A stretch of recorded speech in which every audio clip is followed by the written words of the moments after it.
Madhya Pradesh Congress committee की प्रदेश सह सचिव पूर्व नगर पालिका अध्यक्ष रचना जैन ने बजट को बताया सिर्फ प्रलोभन और दिखावा।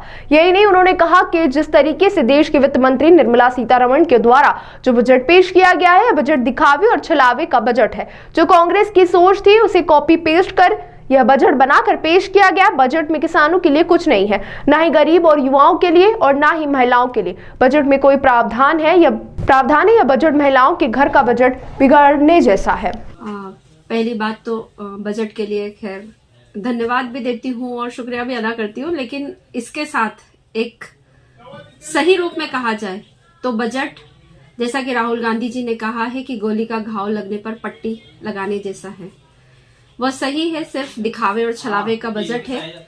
हमारी वित्त मंत्री निर्मला सीतारमण जी ने जो बजट पेश किया है वह कांग्रेस बहुत पहले जो बातें कर चुकी थी उनको उन्होंने बजट में लिखित रूप से दिया है। मतलब कि कांग्रेस का जो बजट का जो प्रावधान था या जो कांग्रेस की सोच थी उसको कॉपी पेस्ट करने का काम निर्मला सीतारमण जी ने किया है।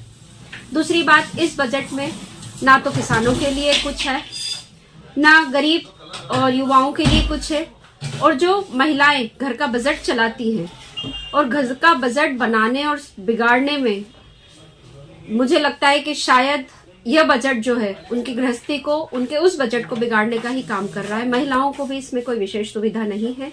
साथ ही इसमें आयकर में टैक्स की छूट की बात कही थी, लेकिन इससे यदि हमारे पास रोजगार बढ़ेंगे, हमारे पास यदि रोजगार बढ़ने के साथ साथ रोजगार के अवसर मिलेंगे तो ही हम आयकरदाता बन सकते हैं और आयकर में छूट का लाभ भी उन्हीं को मिलेगा। तो पहली बात तो रोजगार की ही बात नहीं है। तो मुझे लगता है कुल मिलाकर यह बजट सिर्फ एक प्रलोभन है, दिखावा है और इसके अलावा कुछ नहीं है। और इस बजट में वैसे भी जहां पर चुनाव होने वाले होते हैं वहां की बातों को शायद वहां लुभाव ने प्रलोभन देकर अपनी ओर करने के लिए विशेष रूप से बात की जाती है। तो बिहार की जनता को इस बजट में ऐसा लग रहा है शायद ये बजट बिहार के लिए ही बना है।